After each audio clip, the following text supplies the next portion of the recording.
Sábado para todos. El saludo universal de los cristianos adventistas es feliz sábado.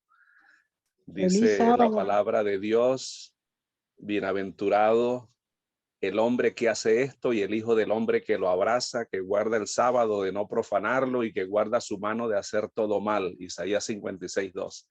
Que este sea un día glorioso, un día de feliz comunión con el Señor y en confraternidad con los hermanos, un día de delicia santa, donde podamos honrar al Creador y al Redentor. Feliz sábado, hermanos. Quiero agradecerle a Dios por este privilegio que me dio durante esta semana de estar en reunión con ustedes cada mañana. Para mí, yo he sido el mejor beneficiado, así que agradezco al pastor Escalante, a los ancianos de las iglesias involucradas y a cada uno de ustedes que prestó atención a los mensajes que el Señor puso en mi corazón de compartir con ustedes. Les deseo un lindo sábado y mucho éxito en su vida personal, en su vida familiar y especialmente en su vida espiritual. Quiero invitarles a leer de Lucas capítulo 11, el texto que hemos estado usando durante esta semana. Lucas capítulo 11, los versículos 1 al 4.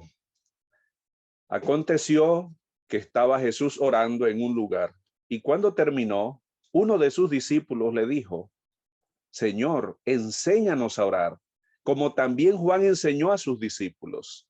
Y les dijo: cuando oren, digan así: Padre nuestro que estás en los cielos, santificado sea tu nombre.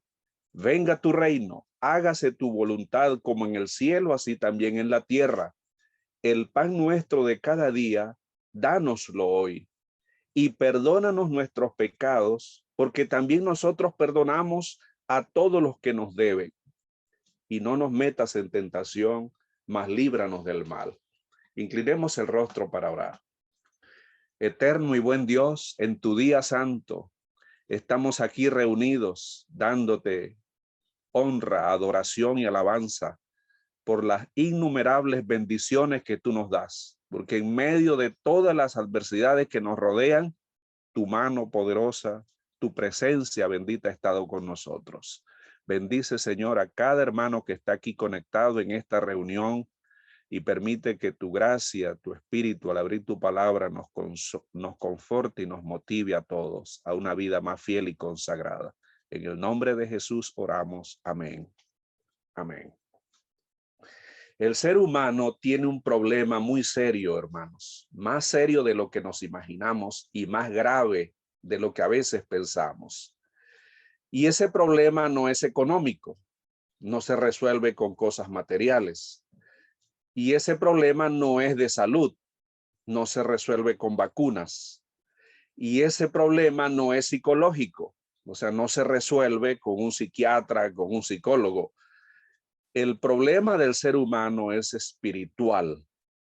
En nuestros genes traemos la herencia de Adán y Eva después de la caída y en consecuencia nosotros nacemos en pecado, somos concebidos y somos nacidos en una naturaleza humana pecaminosa.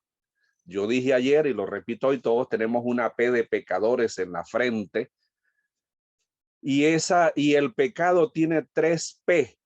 La presencia del pecado, el poder del pecado y la paga del pecado, que hace al ser humano actuar de una manera extraña a la cual originalmente Dios nos creó. En primer lugar, huimos de Dios y nos escondemos de Dios. Eso fue lo que hizo Adán y Eva después del pecado. Huyeron del Creador, huyeron de la vida, huyeron de la bendición y se escondieron. Y hoy no somos diferentes, somos iguales, muy parecidos. Nos escondemos de Dios y buscamos argumentos, cavernas. Usted invita a una persona para que vaya a una campaña en la iglesia o para que estudie la Biblia y siempre tendrá una excusa, una caverna en la cual esconderse para no ir al Creador. Y aparte de eso, el pecado no solo nos separó de Dios, sino que entre nosotros, los seres humanos, Vivimos en pleitos, en conflictos, en rollos, en desarmonía. A los seres que debemos amar, vivimos hiriéndolos y ellos viven lastimándonos también a nosotros. Y hay tanta desarmonía, tanta desunión donde debería haber amor y unidad. Y estoy hablando específicamente del hogar y de la iglesia. A veces nuestros caracteres, nuestros temperamentos, nuestros puntos de vista, nuestras actitudes nos hacen tener amargura, resentimiento, donde debería reinar la armonía.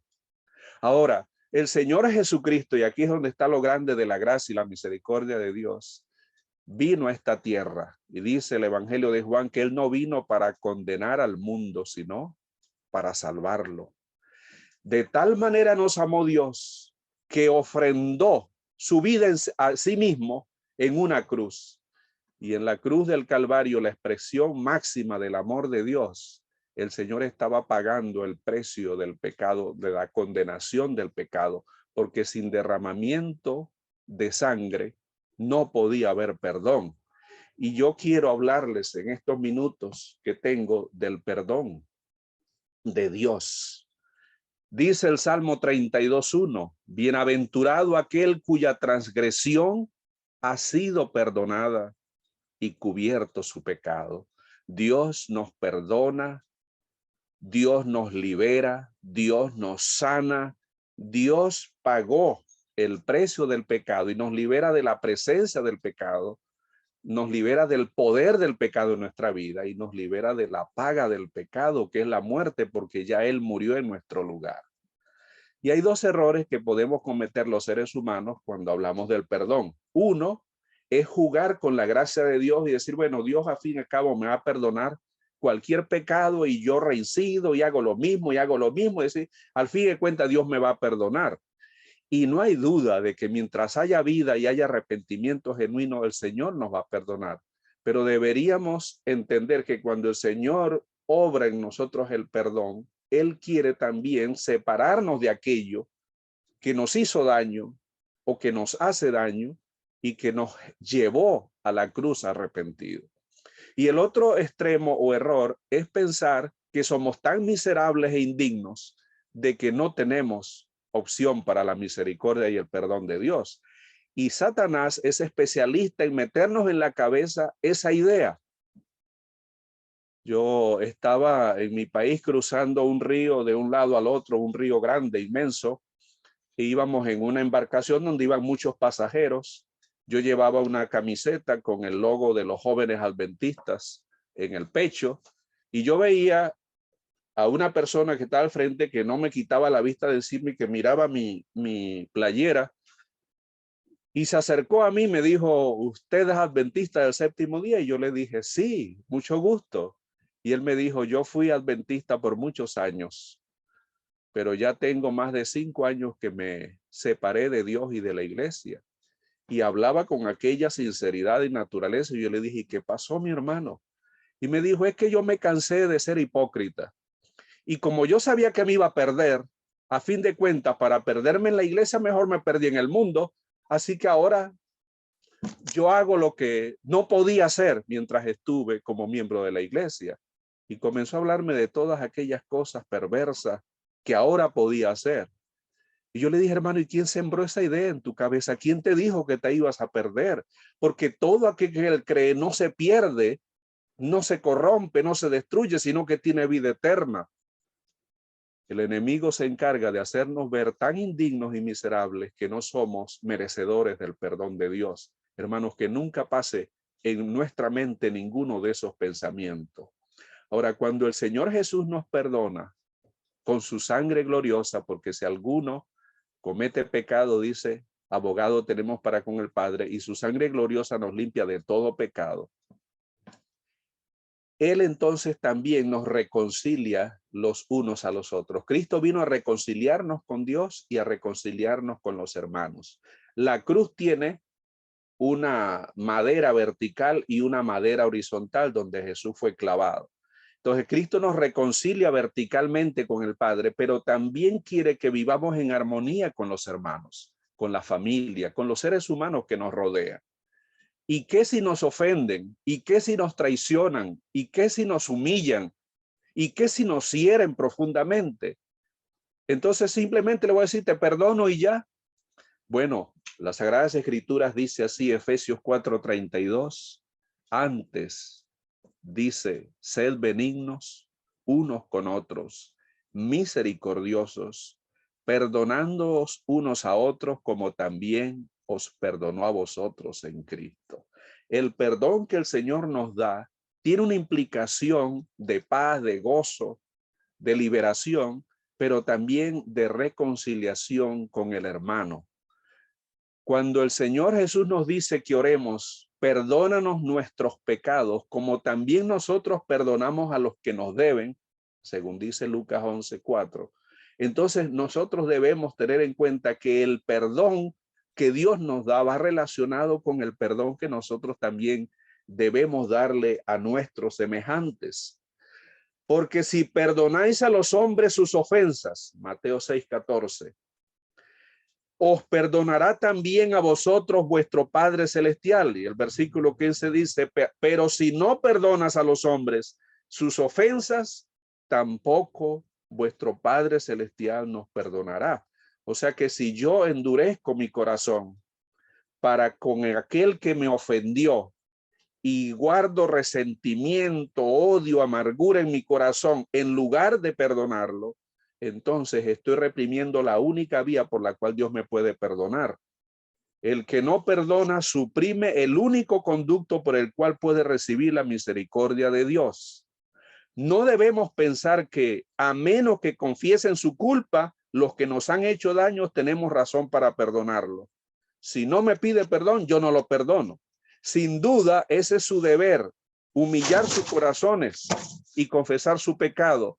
Pero debemos tener un espíritu tan compasivo para perdonar a aquellos que nos han ofendido, confiesen o no sus faltas.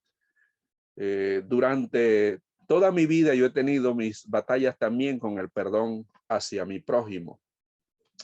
Si ustedes ven mi mano izquierda, aquí yo tengo un punto de grafito, una punta de un lápiz. Cuando yo estudiaba, tendría 15 años, 16 años en la high school.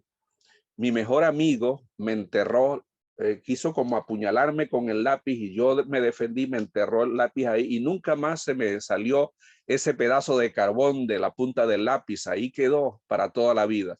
El asunto fue que yo me enemisté con él, pero yo era adventista del séptimo día y él no.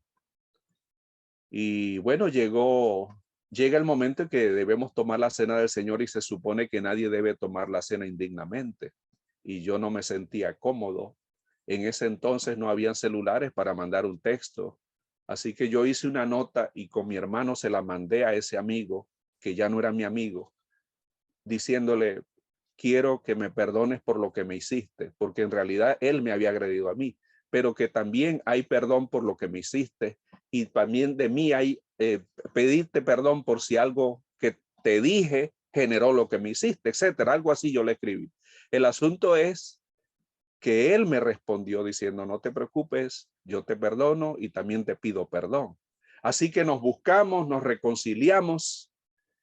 Les resumo la historia. Después él se unió a nuestra iglesia también y la hermana de él también se unió a nuestra iglesia también. Y yo doy gracias a Dios, hermano, porque cuando uno guarda resentimiento y amargura, no solo separa amistades, sino que también da un mal testimonio de lo que es el poder de Dios en nuestra vida.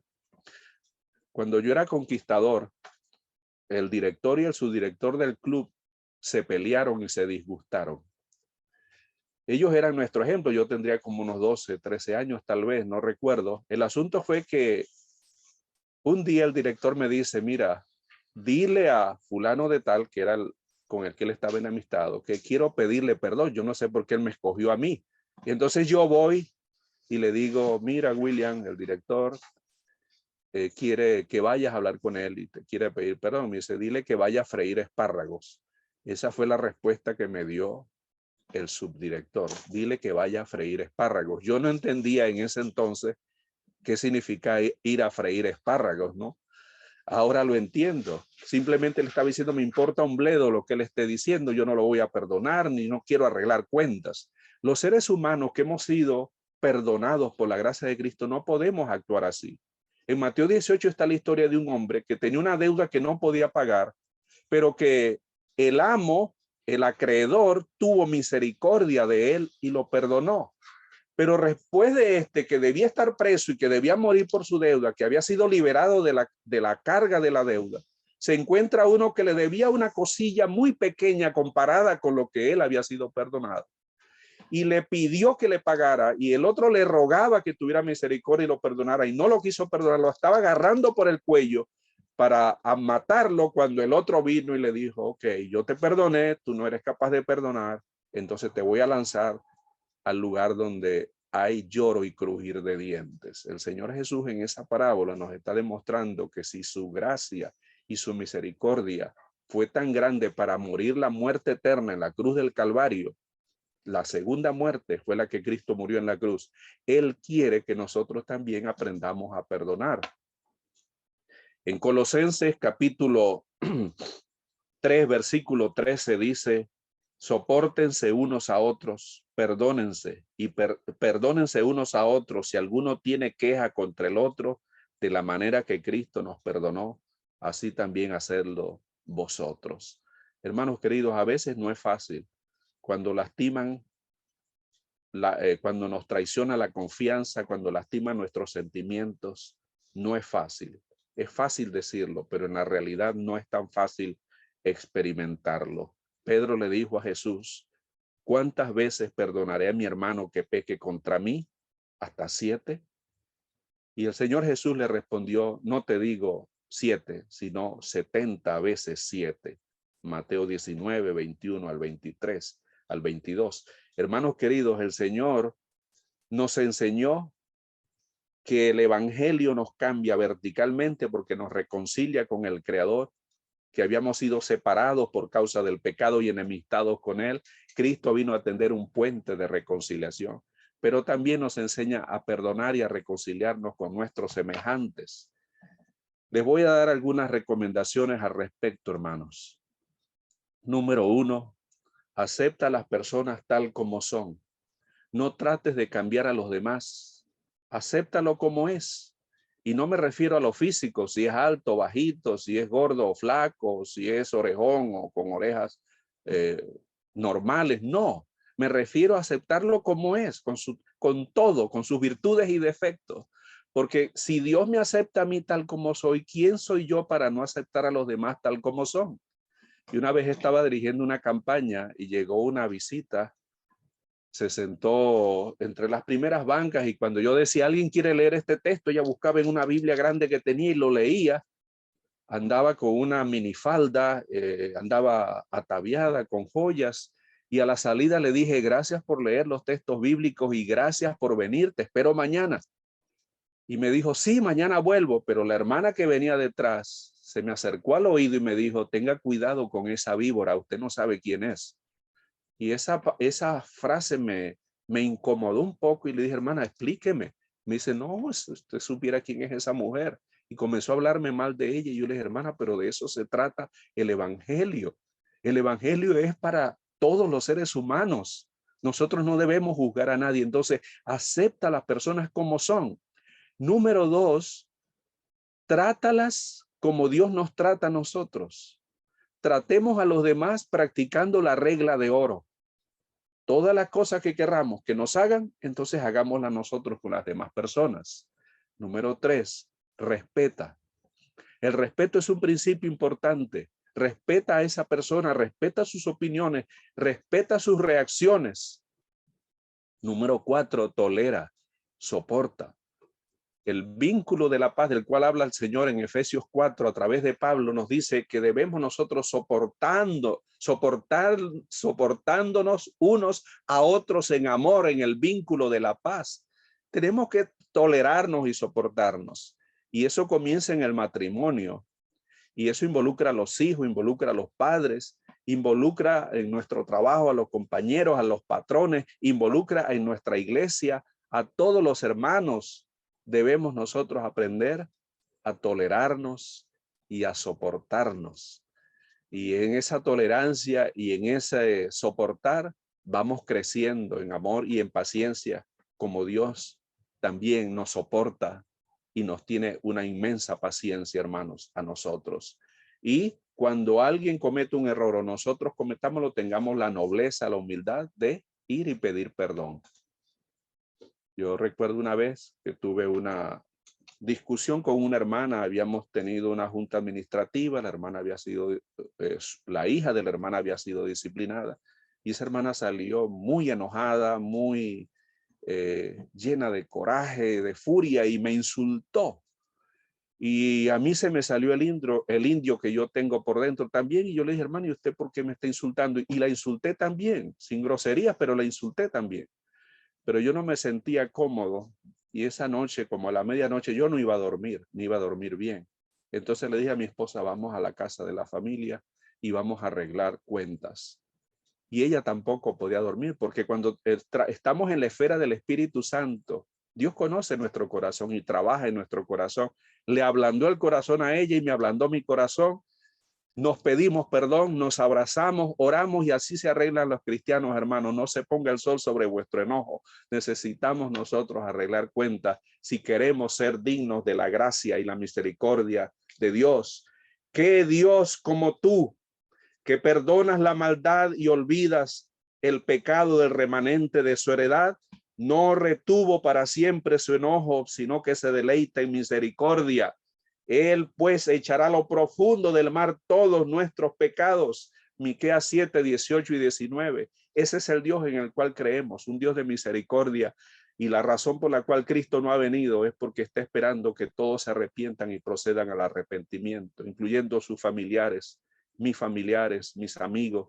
Por eso tenemos una misión que cumplir, hermanos, y es de llevar a ese Cristo a esas personas como el pan de vida, como el Salvador del mundo, como la única esperanza. Que Dios nos bendiga en este santo sábado. Si usted está en paz con Dios y con sus semejantes, gloria sea su nombre, pero vendrán días incómodos cuando alguien te probará la paciencia, hermanos. Sopórtalo. Y si se le va la mano y nos traiciona o nos ofende, que Dios nos dé un corazón tan grande que podamos tener la nobleza, la humildad de perdonar, como lo hizo José con sus hermanos. En bandejita de plata tuvo la oportunidad de vengarse, pero José, en lugar de vengarse, perdonó y el perdón los unió y los hizo grande. Hay personas que han llegado al cementerio, hermanos, o están en la cárcel simplemente porque no controlaron su amargura, su enojo, y en lugar de perdonar, le dieron espacio al pecado. Que Dios nos ayude. Recuerden que tenemos un problema serio, pero tenemos un Salvador glorioso, que es nuestro Señor Jesucristo. Le voy a invitar a que inclinen su rostro allí donde están para tener una oración al Señor. Habla con Dios, dile lo que sientes. Oremos. Misericordioso y buen Dios, aquí estamos, Señor, en tu día santo, comenzando en tu presencia este día. Todos necesitamos de tu gracia. Todos somos pecadores porque todos nos descarriamos como ovejas. Pero Jesús cargó sobre sus hombros el pecado de todos nosotros. Y gracias a su sacrificio y a su sangre derramada, hoy tenemos perdón de pecados, hoy tenemos salvación y vida eterna. Gloria sea tu nombre, Señor. Digno eres de recibir la honra y la gloria por los siglos, porque fuiste inmolado en la cruz. Nos has reconciliado con el Padre. Permítenos también, Señor, tener ese amor, esa paciencia y esa bondad hacia nuestro prójimo, especialmente hacia aquellos con quienes nos es difícil convivir, que nos hacen la vida complicada, Señor. Danos un espíritu de tolerancia, de amor y de perdón. Te pedimos, Señor, que nada sea más grande que esto, que la actitud de perdonar en lugar de guardar amarguras, resentimientos u odio contra una persona. Padre, que este sea un sábado bendito y glorioso para cada hermano que está aquí conectado. Bendice las iglesias de Savannah, las iglesias de Brunswick, la iglesia de Hardeville y cualquier otra iglesia que esté involucrada en esta reunión. Abrázanos con tu espíritu. Te lo pedimos todo confiando en tus promesas y en el nombre poderoso de Jesús. Amén.